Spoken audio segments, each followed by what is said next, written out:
ये रही भाई रशिया की ट्रेन और train number 744 double decker train है ये। 85,000 किलोमीटर्स, ये है largest railway network in entire world. और तो और रशिया के पास वर्ल्ड के largest natural oil gas reserves हैं। रशिया बेसिकली वर्ल्ड का लार्जेस्ट व्हीट एक्सपोर्टर भी है। Huge reserves of rare earth metals भी है, जैसे कि पैलेडियम, निकल। रशिया के पास है मैक्सिमम नंबर ऑफ न्यूक्लियर वॉरेट्स, सबसे ज्यादा। सैंक्शंस के बाद भी, इतना वॉर झेलने के बाद भी, इनकी जो आर्मी है वो नंबर 1 स्टैंडिंग आर्मी है, लॉन्गेस्ट। चलते ज़रा ट्रेन का मुआयना करने। तो वहाँ पे अटेंडेंट आया तो कुछ मतलब रशियन में बोलने लगा। मैंने उसको बोला इंग्लिश, तो कहता है नो कैमरा। भाई सही है, फर्स्ट क्लास में तो कोई मना नहीं कर रहा, सेकंड क्लास में तुम्हें ज़्यादा ही आफत आ रही है। चाय से ज़्यादा तो इनका कप गर्म है मुझे लग रहा है।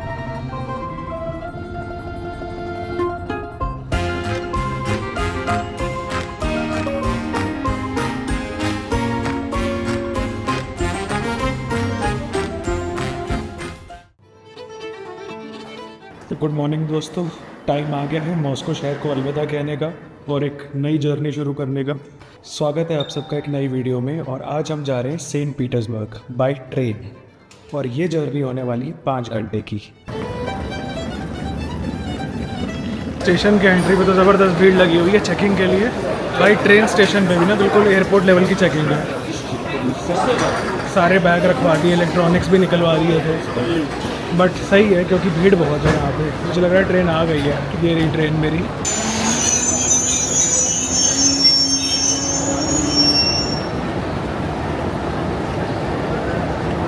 ये रही भाई रशिया की ट्रेन।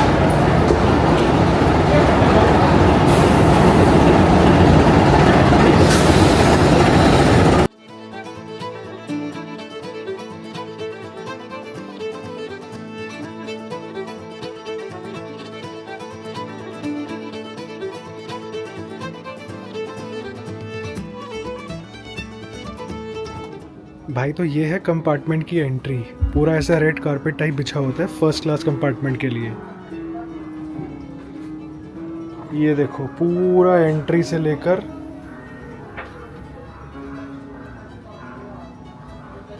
तो अभी मैं दिखाता हूँ अपने कंपार्टमेंट का ओवरव्यू। मैंने फर्स्ट क्लास कंपार्टमेंट बुक किया है। अब रशिया में ये मेरी पहली ट्रेन है और ये रहा मेरा कंपार्टमेंट 5 नंबर। ये देखो भाई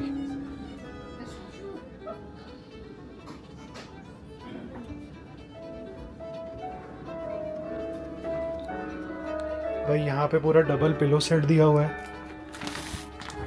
अब मुझे ये नहीं पता ये साथ वाली सीट मेरी है या जो मेरे साथ बंदा या बंदी आएगी उसकी है, क्योंकि मेरे को एक ही ऑप्शन दिखा रहा था फर्स्ट क्लास कंपार्टमेंट का और मैंने एक ही सीट बुक करी है। पर कुछ लोग बता रहे थे मुझे मेरे होटल में कि पूरा कंपार्टमेंट होता है, पर उनकी रशियन मुझे समझ नहीं आ रही थी। अब ये इन्होंने यहाँ पे फ्रूट की प्लेट रखी है जिसमें ग्रेप्स है और गुआवा है। ये सॉल्ट एंड पेपर चॉकलेट्स रखी हैं, टी के लिए चाय और मिल्क। भाई पूरा हाई क्वालिटी सामान है। और ये है पानी, 2 ग्लास रखे हैं। ये की कार्ड दिया, मुझे ये समझ नहीं आ रहा इसका क्या लेना देना है। ये 2 की कार्ड रखे हैं, मुझे लग रहा है ये डोर लॉक हो जाता है तो ये शायद उसके लिए है। कर्टन्स है, पूरा लाइट्स हैं और ये साथ में बटन है। ये क्या आवाज़ कम करता है। अभी ये काम नहीं कर रहा, शायद ट्रेन चलने पे करेगा। एक हाँ की कार्ड मेरे को लग रहा है यहाँ लगेगा। ये देख रहे हो साइन बना हुआ है की कार्ड का। और ये डोर लॉक हो जाएगा। लाइटिंग वाइटिंग बढ़िया, पर अभी ना गाने चल रहे हैं तो शोर हो रहा है। ये देखो पूरा टीवी सेट, यहाँ पे कोट हैंगर और 2 टीवी सेट है, जिसका मुझे सेंस समझ नहीं आया। बट ठीक है, फर्स्ट क्लास कंपार्टमेंट है तो मतलब पूरा लग्जरी बनाया हुआ है। दोनों साइड मिरर है।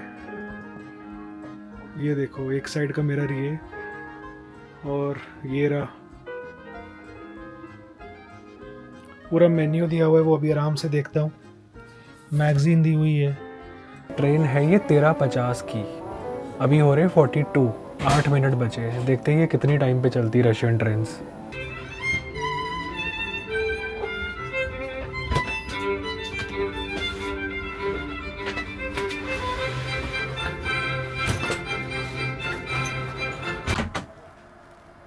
भाई बहुत बढ़िया, डोर तो बंद हो गया।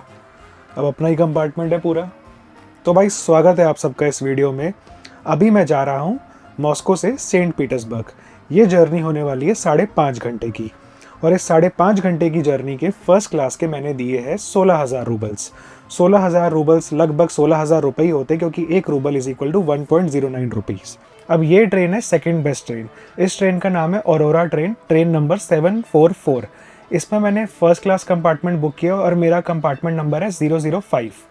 अब मैंने पूरा कंपार्टमेंट बुक नहीं किया, मैंने सिर्फ एक सीट सिलेक्ट करी थी और मैंने उसके बाद अपनी पेमेंट कर दी जो 16,000 थी। मेरे पास कोई ऐसा ऑप्शन नहीं आ रहा था कि आप पूरा कंपार्टमेंट बुक करना चाहते हो या एक सीट बुक करना चाहते हो। अब बात करते हैं कि मैंने बुकिंग कहाँ से करी। तो बुकिंग करने के 2 ऑप्शन है। एक तो है इनका ऑफिशियल रेल साइट जो है railrzd.russia.com, मैंने वहाँ से बुकिंग करी। एक और ऐप है टूटू ऐप, जहाँ पे थोड़ी सस्ती टिकट मिल जाती है, पर बीइंग अ इंडियन और बीइंग एनी फॉरेनर आप टूटू ऐप से बुकिंग नहीं कर सकते हो, क्योंकि टूटू ऐप के अंदर आपको कार्ड चाहिए होगा जो आपका रशिया का कार्ड हो, मतलब यहाँ का इकोसिस्टम का। या तो हो सकता है कि मैंने काफ़ी बार देखा है कि टर्की वगैरह और कज़ाकिस्तान, इन सब जगहों के कार्ड्स यहाँ पे चल रहे हैं। सो ऐसा इकोसिस्टम वो टूटू ऐप पे आप बुक कर सकते हो, तो आपको कार्ड से बुकिंग हो जाएगी। ट्रेन में वाईफाई भी है, अभी शायद ऑन नहीं हुआ है, नहीं हो गया है, तो ये भी एक बार कनेक्ट करके देखते हैं। पूरे 1:50 पे ना ट्रेन चल पड़ी है, बिल्कुल भी 1 सेकंड का डिले नहीं हुआ है। ये देखो 51 हो गया है, मतलब वो 1:50 पे ही चली थी, मैंने कैमरा लेट ऑन किया है।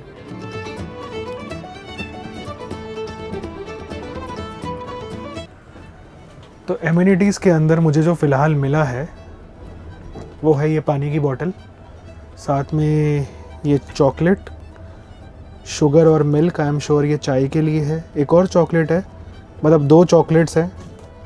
ये 2 कार्ड है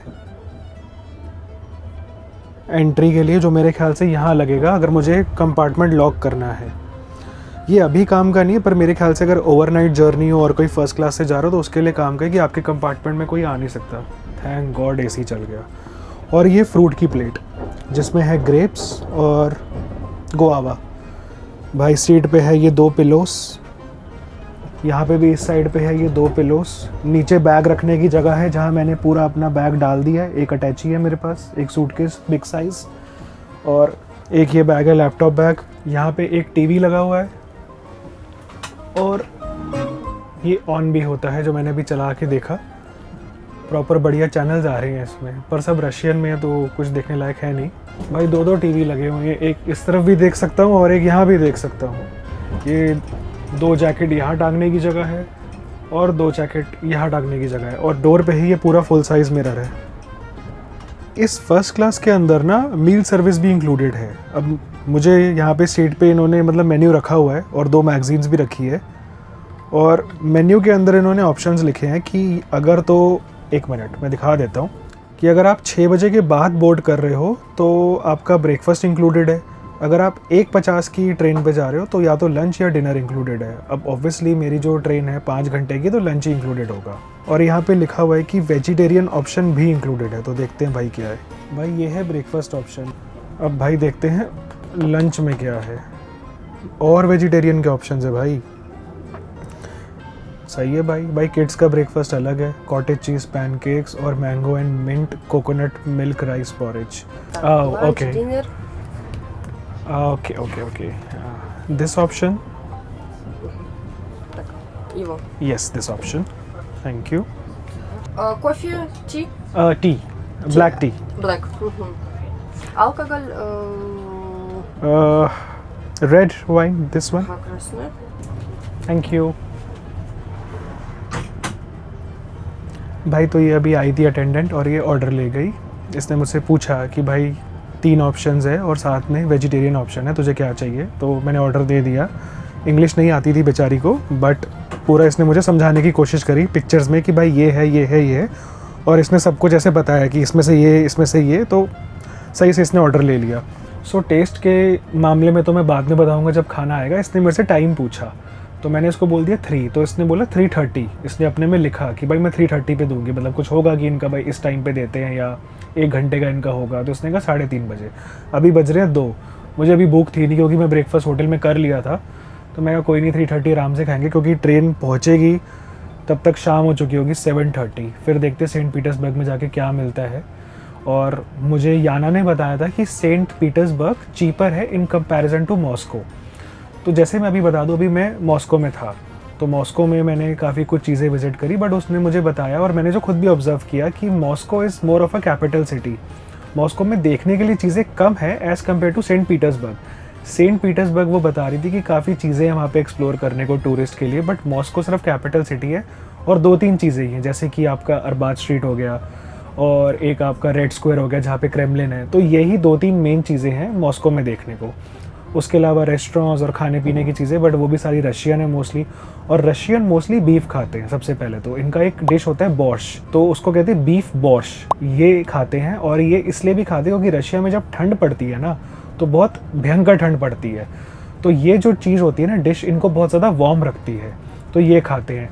और बीफ के अलावा भी ये लोग सैल्मन और अलग अलग टाइप के मीट खाते हैं। तो जिन भी मैं रेस्टोरेंट में जा रहा था ना, तो यहाँ पे हर टाइप का रेस्टोरेंट है, लाइक अज़रबैजान का रेस्टोरेंट है और तुम्हारा मतलब टर्किश रेस्टोरेंट है। तो सब में ना नॉन वेज प्रोडक्ट्स बहुत ज़्यादा है, वेजिटेरियन ऑप्शंस बहुत कम है। इंडियन रेस्टोरेंट में मैं गया था, पर इंडियन भी काफ़ी एक्सपेंसिव था, बट ठीक है, अब अगर बाहर ट्रैवल कर रहे हो तो इतना सब पैसा तो आपको खर्च करना ही पड़ेगा अगर इंडियन भी खाना है। और मतलब जितना चूज़ी होगे उतना आपको पैसा पे करना पड़ेगा, नहीं तो आप एयरबीएनबी ले लो और वहाँ पे अपना पकाओ खाना।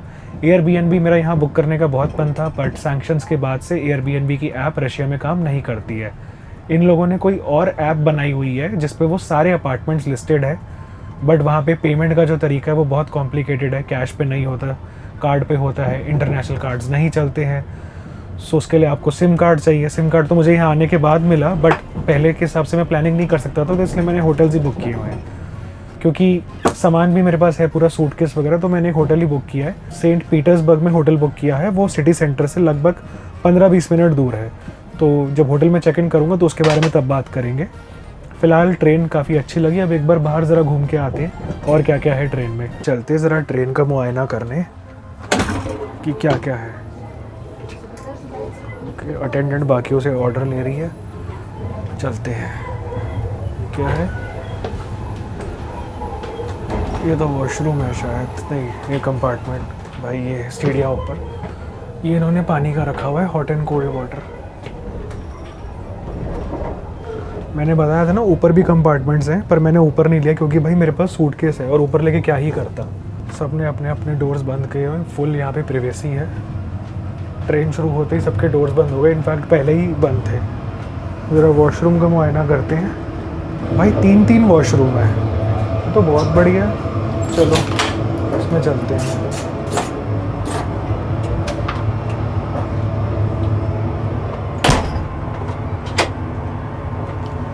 भाई काफ़ी साफ है।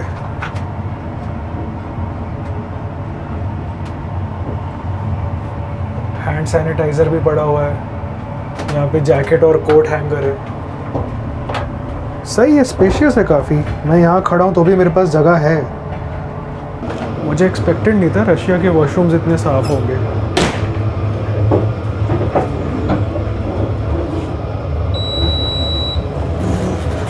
ये खुल जा सिम सिम। और भाई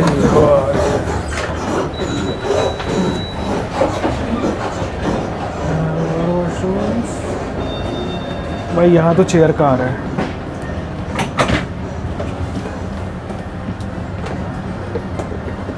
ये है चेयर कार सेक्शन पूरा। चेयर कार के पास ना दिखा रहा था अभी, तो वहाँ पे अटेंडेंट आया तो कुछ मतलब रशियन में बोलने लगा। मैंने उसको बोला इंग्लिश, तो कहता है नो कैमरा। भाई सही है, फर्स्ट क्लास में तो कोई मना नहीं कर रहा, सेकंड क्लास में तुम्हें ज़्यादा ही आफत आ रही है। चाय से ज़्यादा तो इनका कप गर्म है मुझे लग रहा है। छोड़ो भाई, कुछ नहीं कर सकते, बट ठीक है, मैं दिखा दिया। अब चेयर कार है, इसमें फर्स्ट क्लास है और आगे I am sure second class होगी। सेकंड क्लास में भी यही होगा कि केबिन सिस्टम होगा और हर जगह पे जो मैंने जब मैं ट्रेन बुक कर रहा था तो इमेज में दिखाया था कि प्रॉपर 4 जनों का होता है कंपार्टमेंट। जैसे फर्स्ट क्लास 2 का है तो 4 जनों का होता है कंपार्टमेंट। मैं आगे लूँगा अगली जर्नी में, तो इस साइड पे 2 होते जो मेरे आगे, और जहाँ मैं बैठा हूँ वहाँ 2 होते, तो ऐसे 4 होता है। लोअर बर्थ 2 और 2 अपर बर्थ। चलो भाई ज़रा ग्रेप्स का स्वाहा करें हम। Let's try Russian grapes. मेरी मॉम अगर ये वीडियो देखेंगी तो मुझे बहुत गालियाँ देंगी लिटरली, क्योंकि मैं घर पे बिल्कुल फ्रूट्स नहीं खाता। और अभी वो मुझे देखेंगे कि मैं बाहर ऐसे ग्रेप्स खा रहा हूँ। घर पे क्या, मैं कहीं भी फ्रूट्स नहीं खाता। खैर एनीवेज, अभी ऑलमोस्ट 3 बजने वाले हैं, तो आधे घंटे में मेरा लंच आ जाएगा। तब तक एक बहुत ज़रूरी बात बताता हूँ। ये जो रशियन रेलवेज़ है ना, ये है largest railway network in entire world. So basically Russia का पूरा जो रेलवे का सिस्टम है ना, वो कवर करता है 85,000 किलोमीटर्स। जी हाँ, और Russia is the largest country in entire world. ये देश इतना बड़ा है कि यहाँ पे 11 टाइम जोन है। मतलब आप इसी देश के अंदर फ्लाइट ले लोगे 8 घंटे की, और जब आप लैंड करोगे आप तभी भी रशिया में ही होगे। यस, यहाँ का जो ट्रेन सिस्टम है वो सबसे ज़्यादा बड़ा और सबसे ज़्यादा इम्पॉर्टेंट है यहाँ की इकोनॉमी के लिए, क्योंकि जितना भी इनका वीट एक्सपोर्ट इंपोर्ट होता है, जितना भी इनका ऑयल होता है एक्सपोर्ट इंपोर्ट, और जितना भी इनका आर्म्स एंड एम्यूनेशन एक जगह से दूसरी जगह ट्रैवल करता है, वो इनका थ्रू रेल ट्रैवल करता है। और तभी इन्होंने लार्जेस्ट अपना सिस्टम बना रखा है जो कवर करता है 85,000 किलोमीटर्स, वर्ल्ड का लार्जेस्ट नेटवर्क। और इनके पास बहुत सारी ट्रेनें हैं, पैसेंजर ट्रेन्स, फ्रेट ट्रेन्स, और इनकी जो सबसे फेमस ट्रेन है वो है इनकी बुलेट ट्रेन सप्सन, जो ट्रैवल करती है मॉस्को से सेंट पीटर्सबर्ग या सेंट पीटर्सबर्ग से मॉस्को, जो मेरी अगली जर्नी होने वाली है बहुत जल्दी। और तो और वर्ल्ड की लॉन्गेस्ट ट्रेन जर्नी जो है ट्रांस साइबेरियन जर्नी, वो भी यहीं से शुरू होती है मॉस्को से, और वो जाती है डीप डाउन पैसिफिक ओशन तक। ये जर्नी है लगभग 9,300 किलोमीटर की, और ये जर्नी कवर करने में लगते हैं पूरे 7 दिन। ये ट्रेन चलती है मॉस्को से, और जैसा कि मैंने बताया पूरा पैसिफिक ओशन तक जाती है। वहाँ पे एक छोटा सा टाउन है रशिया का, तो ये पूरी जर्नी है कुछ 9,500 किलोमीटर की, जो लेती है 7.5 दिन। सोचो कितनी लंबी जर्नी है भाई, 7 दिन लग जाते हैं इनको पूरे ट्रैवल करने में, और इस बीच में 8 टाइम जोन भी चेंज हो जाते हैं। और तो और रशिया के पास वर्ल्ड के largest natural oil gas reserves हैं, और ये जो कंट्री है ये वर्ल्ड के लार्जेस्ट एक्सपोर्टर्स ऑफ ऑयल में से एक है। सबसे ज़्यादा ऑयल की क्वांटिटी है इनके पास। वो देश जिनके पास सबसे ज़्यादा नेचुरल गैस रिजर्व्स और ऑयल रिजर्व्स है, उनमें से रशिया एक है। और जब से इसके ऊपर सैंक्शंस पड़े हैं ना, तब से इसका एशिया के साथ जो बिज़नेस है एक्सपोर्ट स्पेसिफिकली, वो लगभग 20 to 25x बढ़ गया है, स्पेशली इंडिया के साथ।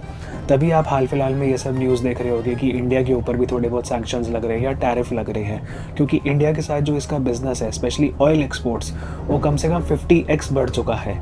क्योंकि ऑब्वियसली इस देश के पास सबसे ज़्यादा ऑयल है, सबसे ज़्यादा नेचुरल गैस रिजर्व्स है, और इंडिया को अच्छे प्राइस पे ये लोग ऑयल प्रोवाइड कर रहे हैं, और इंडिया खरीद भी रहा है। और सिर्फ ऑयल ही नहीं, रशिया बेसिकली वर्ल्ड का लार्जेस्ट वीट एक्सपोर्टर भी है। अब सोचो रशिया के पास क्या क्या है। और साथ में इस देश के अंदर huge reserves of rare earth metals भी है, जैसे कि प्लाडियम, निकल, जो बेसिकली बाकी चीज़ों में यूज़ होते हैं, जैसे आपका ईवी के अंदर और आपके इलेक्ट्रॉनिक्स के अंदर, स्मार्टफोन्स के अंदर।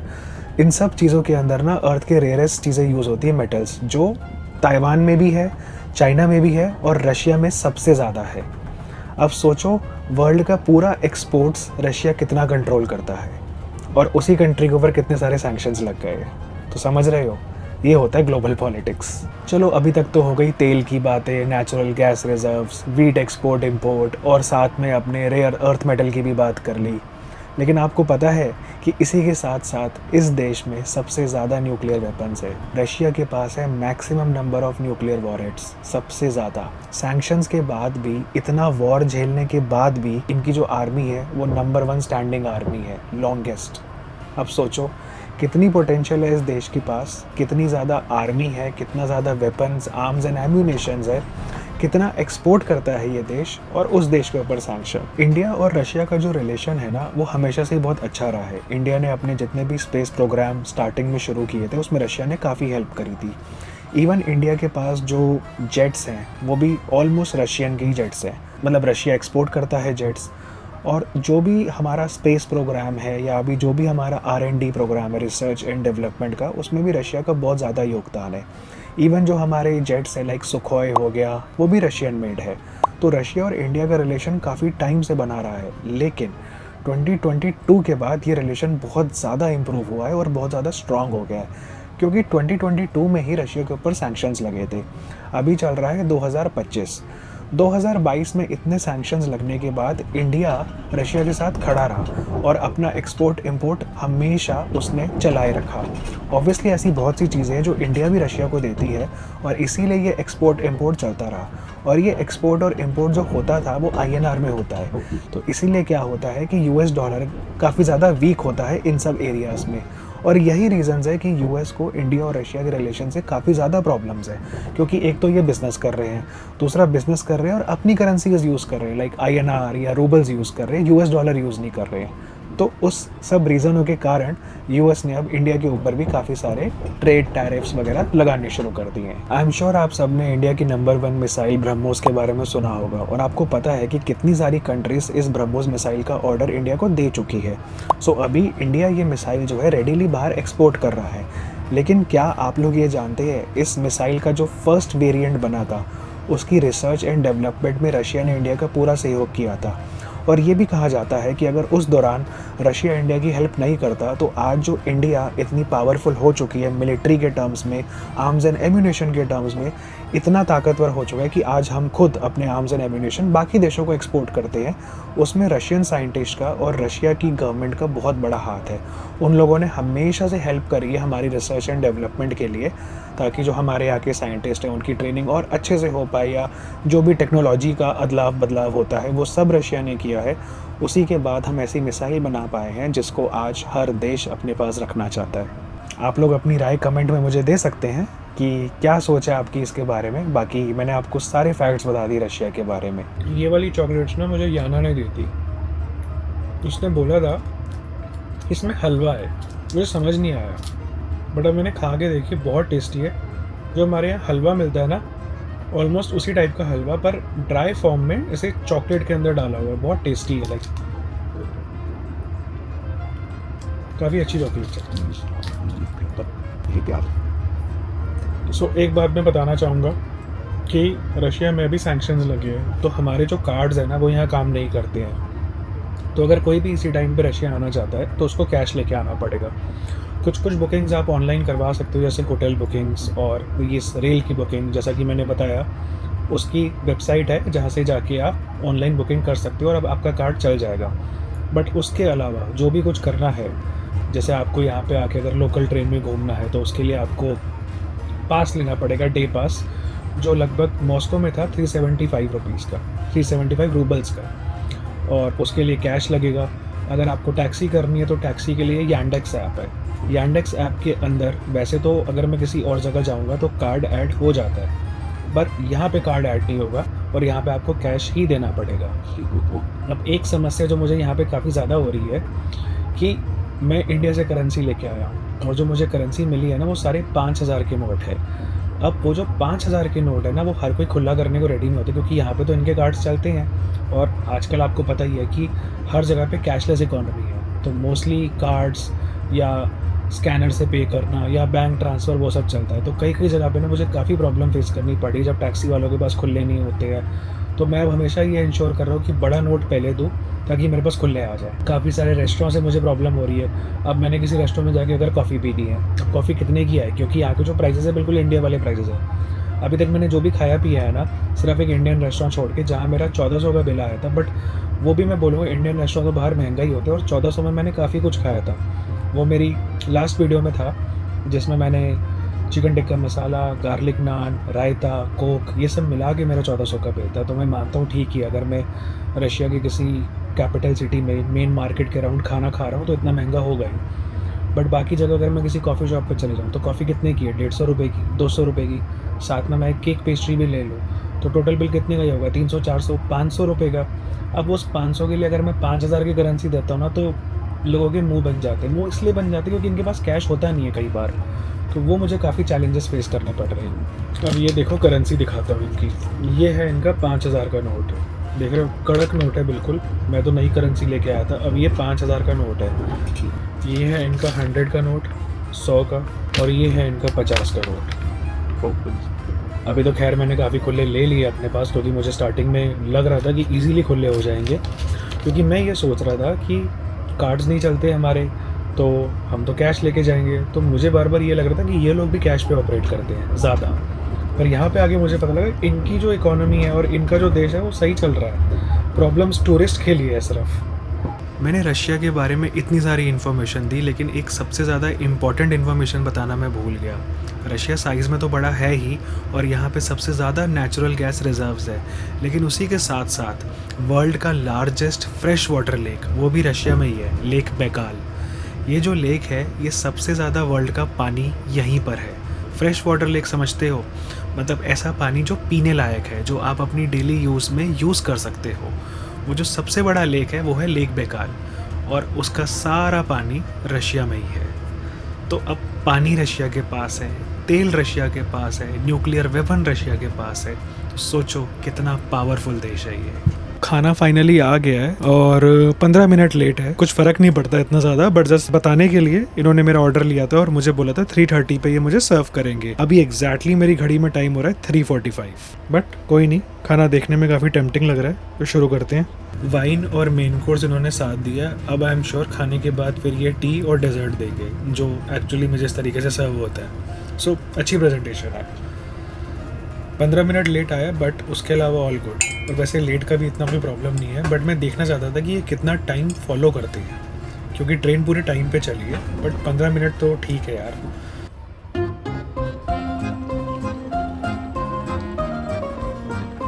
तो दोस्तों अभी मेरी टी सर्व हो गई है।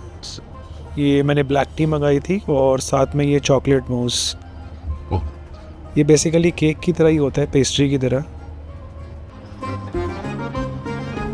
चलो दोस्तों, हाई टी की सर्विस भी ख़त्म हो गई। काफ़ी अच्छी सर्विस थी, मतलब मैं बोलूँगा पूरे अटेंटिव लोग हैं, बार बार आके पूछ रहे हैं कि कुछ और चाहिए या दोबारा कुछ चाहिए तो बता दो। बट इतना सारा था क्वांटिटी वाइज कि मेरा पेट भर गया है। बट एनीवेज जो बार बार चेक कर रहे हैं उससे पता लग रहा है कि सर्विस काफ़ी अच्छी है। ये फ़र्स्ट टाइम है जब मैं स्लीपर में फ़र्स्ट क्लास ट्रैवल कर रहा हूँ और मेरा एक्सपीरियंस काफ़ी अच्छा है। I am totally happy. दूसरा, मैं अभी ना अपना फ़ोन लेके गया था आगे कि चलो अगर यहाँ पे डाइनिंग कार्ट है ना तो मैं रिकॉर्डिंग कर लूँगा, फ़ोन से ही कर लूँगा, क्योंकि कैमरे में तो ये आगे वाले जो है कंपार्टमेंट सेकंड वाले, उसमें वो मुझे टोक रहा था। तो मैं गया आगे, तो आगे ना सेकंड जो एसी है, जिसको हम सेकंड एसी बोलते हैं स्लीपर, वहाँ पे तो सबने अपने केबिन बंद करे हुए हैं। वहाँ पे भी 4 सीटें हैं, बट सबने अपने केबिन बंद करे, तो ऑब्वियसली अब मैं रिकॉर्ड नहीं कर सकता। बट चेयर कार का जब मैंने देखा तो वहाँ पे कोई डाइनिंग कार्ट नहीं, क्योंकि चेयर कार में भी प्रॉपर खाना सर्व हो रहा है। ऐसा खाना नहीं सर्व हो रहा जो मुझे हुआ है। इतना बड़ा मेन्यू नहीं है, पर मैंने देखा कुछ कुछ स्नैक्स और वहाँ पे भी चाय कॉफ़ी सर्व हो रही है। तो डाइनिंग कार्ट नहीं है। तो इस ट्रेन के अंदर सिर्फ फर्स्ट क्लास है और सेकंड क्लास है। फर्स्ट क्लास स्लीपर है, second class sleeper plus second class chair car.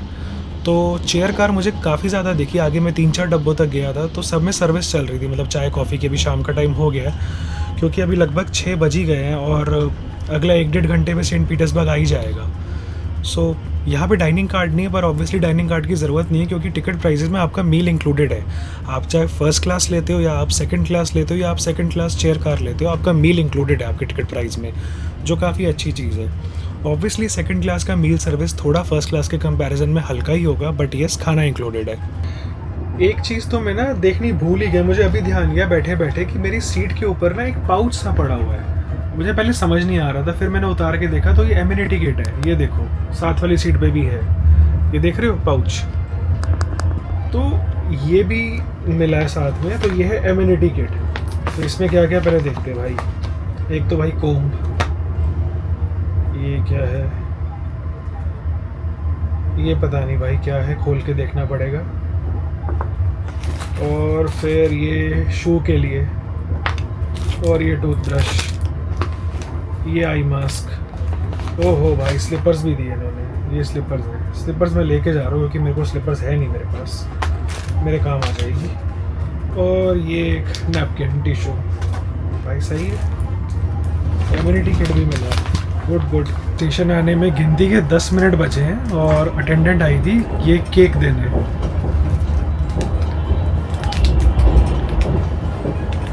दस मिनट बचे लेकिन फिर भी इन्होंने सर्विस दी है। इससे पहले वीडियो एंड करने का समय आ जाए तो मैं एक बार ये कहना चाहूँगा कि अगर अभी तक की मेरी जर्नी पसंद आई हो तो प्लीज़ इस वीडियो को लाइक कीजिएगा, और अगर आप मेरे चैनल पे नए आए हैं तो मेक श्योर आप चैनल को सब्सक्राइब कीजिए।